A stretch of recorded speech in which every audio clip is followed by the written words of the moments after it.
Hey, welcome back, everybody. I'm glad you guys are joining me today.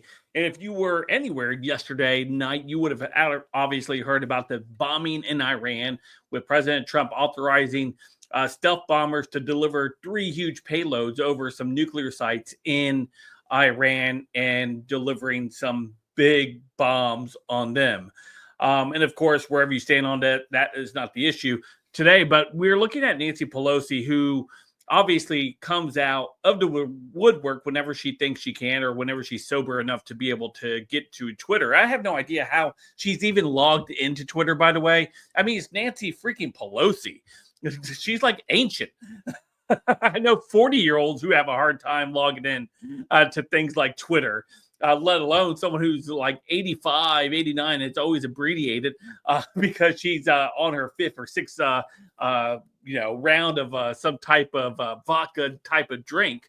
But Nancy Pelosi comes on here after President Trump had authorized the bombing of Iran. And, just for a little, backdrop here, the executive branch under the president has great authority over the military and the use of the military, even for certain strikes. They don't need congressional permission to do some of this stuff. And this is because Congress themselves have given much of their power over to the executive branch in this area. And so it's always funny when we see congressional members come out and blast the president for using the power that was given to him by Congress by being able to do these types of actions. Anyway, Nancy Pelosi comes out here. She has a complete meltdown over here on Twitter. Let's take a look. Nancy Pelosi spits out bile at Trump after he bombs Iranian nuclear sites, but forgets what she said when Obama was bombing Libya. Of course, yeah, it's always different when when their own parties dropping bombs, right?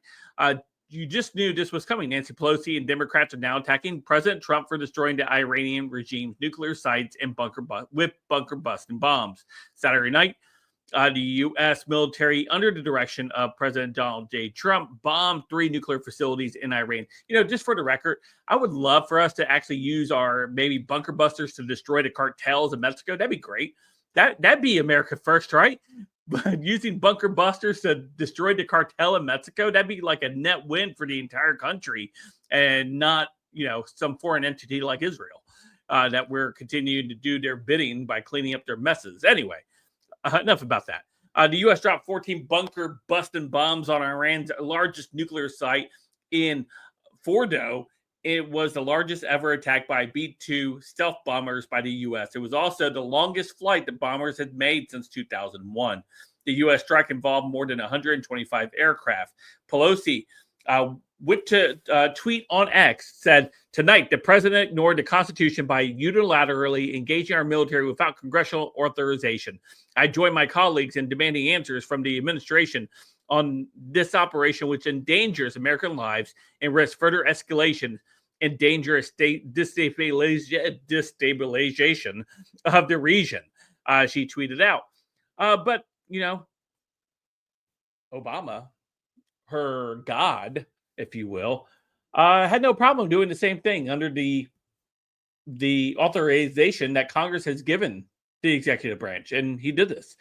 And when he was blowing up Libya, she tweeted out, "I commend POTUS for his leadership and Gaddafi's horrific brutality against his own people. It will not be tolerated and must stop," as he was bombing the heck out of Libya. And of course, all the drone strikes, killing Americans overseas, everything that Obama would like to do. However, what we have here, of course, is her now saying, and don't doubt me on this, this is going to be a rallying call for Democrats, right? They're going to utilize these bombs that we dropped on Iran against Trump. They're going to push for impeachment. And if they win the midterms, this is going to be one of the things they will go after him about. Should they? No, obviously. It's within his power, within his given, responsibilities as the president of the United States by Congress itself. Congress has done this to themselves, giving themselves outside of the loop on matters such as this. If they were willing to allow President Obama to do it, of course, it's going to be used by presidents after Obama and after Bush. And and things like that. So this is what we have. We have Nancy Pelosi, who has this unhinged meltdown on Twitter, right after her 5th vodka and tonic, and forgets that she was just cheering her dude, her god, Obama, who is bombing Libya and killing dozens of civilians and drone striking Americans, giving that dude a Nobel Peace Prize. Anyway, world's crazy. Crazy things are happening. Great to be back. Next Freedom Stream will be Tuesday night at 7 p.m. Don't forget to check that out. Thank you to all the new members of the channel. I appreciate you guys. Thank you for sticking with me. And of course, next Freedom Stream will be Tuesday, as I just said, 7 p.m. Eastern Time. Don't forget to leave a comment, hit that like button, hit that subscribe button. And until next time, I will see you guys later. Have a great day.